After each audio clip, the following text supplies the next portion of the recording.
हस्तिनापुर नामक एक सुंदर गांव में आदित्य और हरिता नामक पति पत्नी रहते थे। उनका वीना नामक एक सुंदर बेटी भी थी। आदित्य उसी गांव में गोभी मंचूरिया बना के बेचता था। वो हमेशा एक बहुत अमीर आदमी बनने की ख्याल देखता था। ऐसे ही दिन में सपने देखते देखते वो अपनी निजी जिंदगी को भूल ही जाता था। एक दिन आदित्य गोभी मंचूरिया बना के उसे बेचने लगता है।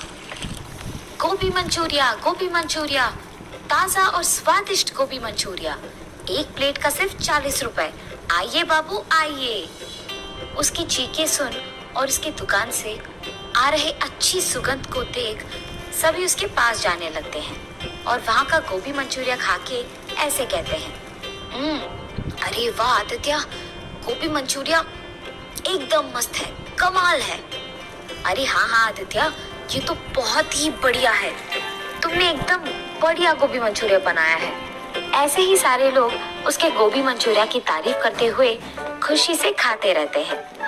यही तो चाहिए मुझे, एक दिन मैं ऐसे ही गोभी मंचूरिया बना बना कर बहुत ही अमीर बन जाऊंगा और मैं एक बड़ा सा गोभी मंचूरिया बनाने वाला दुकान लगाऊंगा और वहां पे भी मैं नहीं बल्कि मेरे नीचे काम करने वाले वहां गोभी मंचूरिया बनाएंगे। मैं बहुत जल्दी बहुत ही अमीर बन जाऊंगा। वो दिन दूर नहीं है जिस दिन मैं अपना खुद का दुकान चलाऊंगा और मुझे बहुत सारे पैसे मिलेंगे और मैं खुशी से जी पाऊंगा। ऐसे ही वो उसके ख्यालों में खो जाता है। आदित्य, आदित्य, अरे आदित्य, अरे ये क्या हो गया इसको? इतनी बार बुलाने के बावजूद नहीं मुड़ रहा है। हाँ, इसके बारे में ये तो सबको पता है। ये हमेशा उसके ख्यालों में खोया हुआ रहता है। दिन में ही सपने देखता है और निजी जिंदगी भूल ही जाता है। इस गांव में अब तक किसी ने भी इसको मंचूरिया के पैसे नहीं दिए हैं। इतना खोया हुआ रहता है ये। चलो चलो, अब इसको बुलाकर कोई फायदा नहीं है। उस आदमी के ऐसे कहने पर वो दोनों वहां से बिना पैसे दिए चले जाते हैं। आदित्य के इस बर्ताव देख उसकी बीवी बहुत चिंतित होती है। उसको हमेशा इस बात का चिंता रहता है कि ऐसे ही अगर आदित्य अपनी निजी जिंदगी के बारे में भूलकर सपने में ही जीता रहेगा तो उनकी बेटी का पढ़ाई का क्या होगा। और इसी बात को लेकर वो हमेशा दुखी रहती थी। हर रोज अपनी बेटी के बारे में और अपने पति के बारे में ऐसा सोच सोच कर चिंतित होने से कोई फायदा नहीं है। मुझे अब खुद ही कुछ करना होगा। मैं देखते देखते अपनी बेटी का जिंदगी खराब नहीं कर सकती, इसीलिए मैं खुद से पैसे कमाऊंगी। कोई भी काम करके मैं पैसे कमाकर अपनी बेटी को पढ़ाऊंगी। अरे हाँ, मेरे पिताजी तो उनके खेत में गोभी उगाते हैं ना, मैं भी उनकी सहायता करूंगी और ऐसे ही मैं पैसे भी कमा सकती हूँ। तो चलो, मैं गोभी उगाकर आए हुए पैसों से अपनी बेटी को पढ़ाऊंगी। और उसके फैसले के मुताबिक ही हरिता उसके पिताजी के खेत में गोभी उगाते हुए उनकी मदद करते हुए आए हुए पैसों से उसकी बेटी को पढ़ाती है। ऐसे बहुत दिन बीत जाते हैं। एक दिन जब आदित्य उसके दुकान में गोभी मंचूरिया बना रहा था तो उसे एक आदमी उसके कार में उसके आगे से निकलते हुए दिख जाता है। उसे देख वो अपने आप में सोचता है, मुझे जल्द से जल्द इस गांव में सबसे अमीर बन जाना होगा और उसके बाद मैं सबसे बड़ा कार खरीदूंगा और ऐसे ही सारा दिन उस गाड़ी में घूमता ही रहूंगा। ऐसे ही ख्यालों में खोए हुए वो दिन में सपना देखने लगता है कि वो उस गाड़ी में बैठा है और पूरा गांव सैर कर रहा है। इतने में वो भूल ही जाता है कि उसने गैस पे गोभी मंचूरिया को लगा दिया और उसे बंद नहीं किया।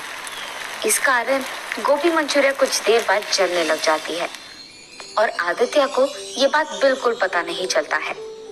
इतने में एक आदमी आदित्य के पास जाता है और उसे बुलाता है, सुनिए सुनिए भाई साहब। पर आदित्य तो उसे देखता भी नहीं है। अरे ये क्या, मैं इस आदमी को बुला रहा हूँ और ये बिल्कुल नहीं सुन रहा है। मैंने सोचा कि यहाँ आकर मैं इन्हें नौकरी के लिए पूछूंगा, पर ये तो सो ही रहे हैं और जितना भी बुलाऊं उठ ही नहीं रहे हैं। पर यहाँ और कोई भी तो नहीं है, मुझे इन्हें जगाना ही होगा। हेलो भाई साहब, आप सुन रहे हैं? भाई साहब उठिए। उस आदमी के जोर से बुलाने पर आदित्य अचानक उठ जाता है। हाँ, कौन हो तुम? क्या चाहिए तुम्हें? भाई साहब, मैंने वो सोचा कि आपकी दुकान में अगर कोई काम हो तो। कोई भी काम चलेगा, मैं कुछ भी करने के लिए तैयार हूँ। मैं अपनी दुकान में काम खुद कर सकता हूँ। अरे यहाँ मैं आराम कर रहा था, अच्छा खासा एक सपने को देख रहा था और तुमने मुझे जगा दिया। चले जाओ यहाँ से, तुम्हारे कारण मेरा अच्छा सपना टूट गया। मैं तुम्हें कोई काम नहीं दूंगा। आदित्य के ऐसे कहने पर वो आदमी बहुत दुखी होता है और चुपचाप वहां से चलने ही लगता है कि इतने में उसे दुकान से जलने की बू आने लगती है। ये जलने की बू कहाँ से आ रही है और लग रहा है कि बहुत भयानक भी है। ये सोचते हुए वो इधर उधर देखने लगता है। इतने में उसको दिख जाता है कि ये बू आदित्य की दुकान से आ रही है और तुरंत वो आदित्य के पास जाकर कहता है, अरे भाई साहब, लगता है कि आपने बहुत मेहनत करके ये गोभी मंचूरिया बनाया है, पर आपने गैस बंद नहीं किया। शायद आप भूल गए होंगे। क्या? मैंने गैस बंद नहीं किया? ये कहते हुए आदित्य उसके गोभी मंचूरिया के पास भाग कर जाता है। उसे बर्बाद होते देख वो बहुत निराश होता है। मैंने इस आदमी पे चिल्लाया है और इसने फिर भी मेरा भला ही चाहा है। लगता है कि ये आदमी बहुत अच्छा है और नेक इंसान है। इसे अगर मैं काम पे लगा लूंगा तो दोबारा जलने से बचाएगा मेरे गोभी मंचूरिया को, और उसके सिवाय अगर मैं कभी अपने ख्यालों में खो भी गया तो ये मुझे संभाल लेगा। यही बेहतर है कि ये मेरे पास काम करे। सुनो, तुम्हारा नाम क्या है? जी, किरण। ठीक है किरण, तुम्हें कहीं जाने की जरूरत नहीं है। तुम मेरे यहाँ काम करोगे। कल से आ जाना। मैं मंचूरिया बनाऊंगा और तुम उसे जाकर अपने ग्राहक को दे दोगे, ठीक है? जी साहब, मैं कल से आ जाऊंगा काम पे। उनके फैसले के मुताबिक ही अगले दिन जब किरण काम पे आता है तो आदित्य गोभी मंचूरिया बनाते रहता है और किरण उन्हें ग्राहकों को पहुंचाते रहता है। पर हर रोज की तरह उस दिन भी आदित्य उसके ख्यालों में खोए रहता है और पैसे लेना भूल जाता है। तब किरण सारे ग्राहकों को गोभी मंचूरिया पहुंचा के उनसे पैसे ले लेता है। रात होने के बाद आदित्य वापस निजी जिंदगी में आ जाता है और कहता है, हाँ, लगता है रात हो गया। चलो किरण, हम सामान लेकर घर चले जाते हैं। जी साहब। और साहब, आज के पैसे ये लीजिए। हाँ, मुझे तो पता भी नहीं था कि तुमने ग्राहकों से पैसे लिए हैं, और तुम ये बात छुपा भी सकते थे, पर तुमने ऐसा नहीं किया और बहुत ईमानदारी से तुमने मुझे आज के पैसे दिए हैं। मैं हमेशा अपने ख्यालों में खोया रहता हूँ, इसलिए कभी पैसे घर लेके नहीं गया हूँ, पर आज सिर्फ तुम्हारे कारण मैं इन पैसों को घर लेके जाने वाला हूँ। मुझे बहुत खुशी हो रही है। ये लो, इसमें आधा हिस्सा तुम्हारा है। ऐसे कहकर किरण को उसका हिस्सा देकर खुशी खुशी वो पैसे उसके घर लेके जाता है।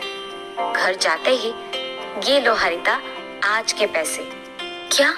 आप पैसे लेकर आए? मैंने तो सोचा ये दिन कभी नहीं आएगा जी। मुझे आज बहुत खुशी हो रही है। हरिता के ऐसे कहने पर आदित्य उसे किरण के बारे में सब कुछ बताता है। भगवान का लाख लाख शुक्र है कि आपको काम में मदद करने के लिए एक ईमानदार और नेक इंसान मिल गया। चाहे कुछ भी हो जाए, उसे काम से कभी ना निकालिए जी, ठीक है? हाँ हरिता, कभी नहीं निकालूंगा। ऐसे ही कुछ दिन बीत जाते हैं। एक दिन काम खत्म हो जाने के बाद जब आदित्य पैसे लेकर घर लौटता है, वहाँ हरिता को दुखी देख, अरे क्या हुआ हरिता, तुम इतनी दुखी क्यों हो? मैंने अपने पिताजी के साथ उनके खेत में गोभी उगाया था जी, पर अब मार्केट में गोभी का दाम गिर गया है। इसी कारण गोभी बेचने पर मुझे ज्यादा पैसे नहीं मिलेंगे, और तो और मेरे निवेश के पैसों में एक भी हिस्सा मुझे लौटकर वापस नहीं आएगा। मुझे डर है कि मेरा नुकसान हो जाएगा जी। अरे चिंतित मत हो हरिता, मेरे पास इसके लिए एक हल है। मैं वैसे गोभी का ही मंचूरिया बनाता हूँ ना, तो तुम्हारे उगाए हुए गोभी को लेकर अगर मैं मंचूरिया बना के बेचूंगा तो उससे ज्यादा पैसे कमा पाऊंगा। ऐसे तुम्हारा नुकसान भी नहीं होगा और हमारा भी दुकान अच्छा ही चलेगा। ठीक है जी, मुझे भी लगता है कि ये काम करेगा। गोभी सारे खेत में इकट्ठे किए हैं मैंने, आप वहां से उसे ले लीजिए। हरिता के ऐसे कहने पर वो उसके फैसले के मुताबिक ही खेत में जाकर गोभी लेकर उसे मंचूरिया बनाता है और बेचता है। कुछ दिन बीत जाने के बाद जब वो आए हुए पैसों का गिनती करता है तो बहुत सारे पैसे मिलते हैं और वो लाभ में होते हैं। वो खुशी खुशी उसके बीवी के पास जाकर उसे ये खुशखबरी देता है। क्या आप सच कह रहे हो? हमें लाभ हुआ है? मुझे बहुत खुशी है जी। इसका मतलब तो ये है कि जब भी आप ख्यालों में खोए नहीं रहते हैं तो आपका दिमाग भी बहुत तेज चलता है। मुझे तो लगा कि आप उन ख्यालों से कभी बाहर नहीं आएंगे, पर आज आपको ऐसे देखकर मुझे बहुत खुशी हो रही है। अब से हर साल मैं अपना गोभी उगाकर आपको ही दूंगी और आप ऐसे ही लाभ बनाएंगे। मंजूर है? हाँ हरिता, मंजूर है। उसके बाद आए हुए पैसों में कुछ हिस्सा आदित्य किरण को देता है और बाकी के वो अपने दुकान में निवेश के रूप में लगाता है। आदित्य जल्द ही उसका अपना दुकान लगाकर उसमें किरण के साथ गोभी मंचूरिया बना के उसे बेचने लगता है।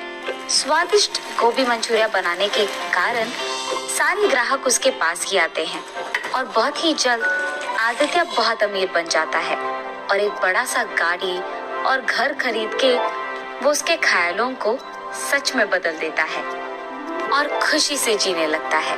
किरण, आज मैं अमीर हूँ, मेरे पास गाड़ी है, बंगला है और मैं खुश हूँ। ये सब सिर्फ तुम्हारे कारण हुआ है।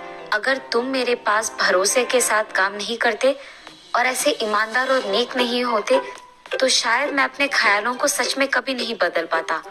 मैं तुम्हारा एहसान कभी नहीं भूल पाऊंगा। अरे साहब, आप ये क्या कह रहे हो? आपने अगर उस दिन मुझे नौकरी का ये एक मौका नहीं दिया होता तो मैं भी आपके साथ इतना ऊंचा नहीं आता और इतना मेरा जिंदगी नहीं बदल पाता। आज मेरी इस खुशी का कारण आप हैं। मुझे आपको धन्यवाद कहना चाहिए उस एक मौके के लिए। आदित्य को जल्द ही उसके गलती का एहसास होता है। ख्यालों में खोकर निजी जिंदगी को भूलना अच्छा नहीं है। ये जानकर वो तब से दिन में सपने देखना छोड़ देता है। किरण और आदित्य दोनों साथ में काम करते हुए हमेशा की तरह खुश रहते हैं।